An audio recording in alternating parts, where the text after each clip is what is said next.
I can see after ISIS ceases to exist, I can see them bring in Hamza bin Laden to be the new leader for Al-Qaeda. First, he's a bin Laden. He's young. He's millennial.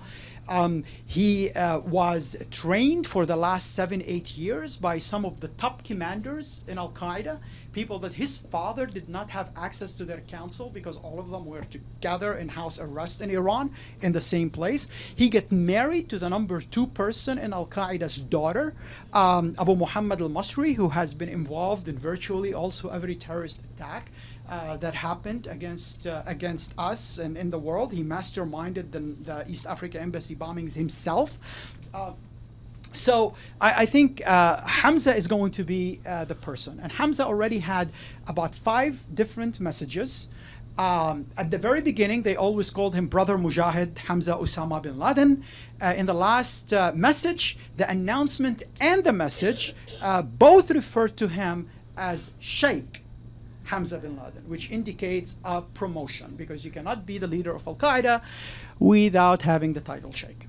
So I think if you listen to his statements, and I've been listening to all his statements, you will see something really interesting. He never attacks ISIS. He never mentions the caliphate. He never attacked the caliph. That's something Zawahiri does. Zawahiri always attacks them. Hamza doesn't. Hamza actually say what's happening in Iraq and in Syria and in Libya and Somalia, what's happening in Algeria and in Mali, what's happening everywhere. All these guys are mujahideen, and they are the followers of Osama bin Laden.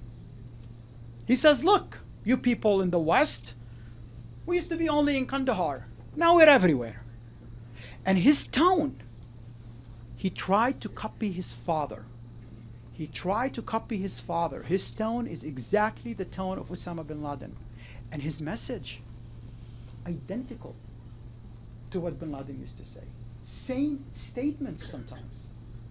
In his last statements, the one before last, where he gave his commandments for martyrdom operatives in the West, he said, look, try to kill as many people as you can.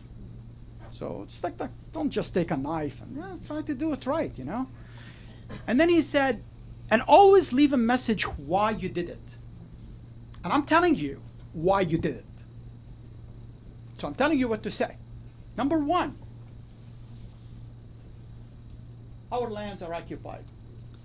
The land of the 2 holy places, meaning Saudi Arabia, is occupied.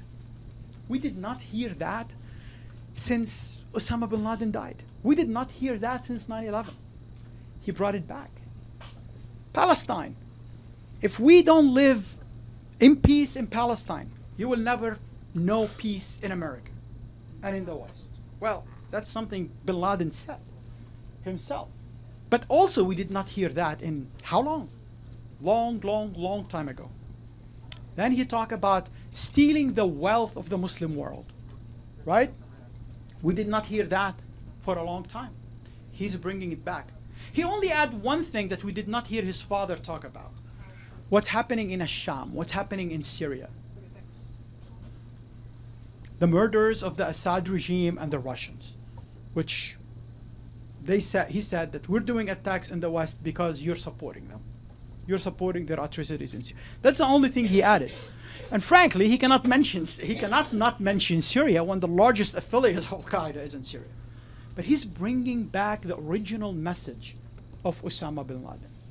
And I talk about his character. I talk about his childhood. He was a poster child for Al-Qaeda. At the early days, if you look at the old videotapes of Al-Qaeda, he's always saying these fiery speeches, these poems. When he was a kid, he's training with the Mujahideen, and he told his father, he said, Father, when I was in jail, I learned a lot, and you're going to be proud of me. I learned about this, I learned about that, but now I feel I'm forged by steel, and I am ready to march with the legions of the Mujahideen under your commander. Bin Laden, from all his sons who were released, and you know, he wanted only 2 people to come and join him. His wife, Khairiyya, which is a PhD, older than him, and she has only 1 son, Hamza. And his wife wasn't just a wife. She was his advisor. She was his wordsmith. She was his consigliere. literally. He wanted her to come not because he missed his wife after she has been in jail in Iran for 7, 8 years. He wanted her to come, and he threatened his commander, if you don't bring her here, I will myself go up to Waziristan and bring her here. Which his commander is like, oh my God, this guy lost his mind. Well, what do you mean you're going to come and bring? But then we know why. Because he wanted her to basically work on his statement on the anniversary of the 10th anniversary of 9/11.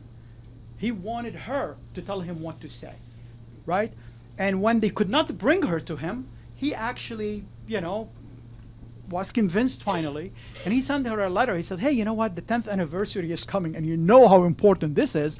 So I told, you know, Atiyah, his chief of staff, to buy you a computer and USBs, and please start working on the statements for the 10th anniversary of 9/11. So she is the son of Hamza, who pushed Hamza more and more towards following up in his father's footsteps. She's kind of like the woman behind the father and the son.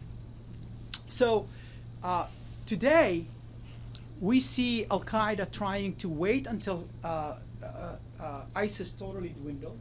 And I believe after ISIS totally dwindles, I think a new bin Laden will come and claim that message, claim the ownership of that message. And I think they will be successful with that.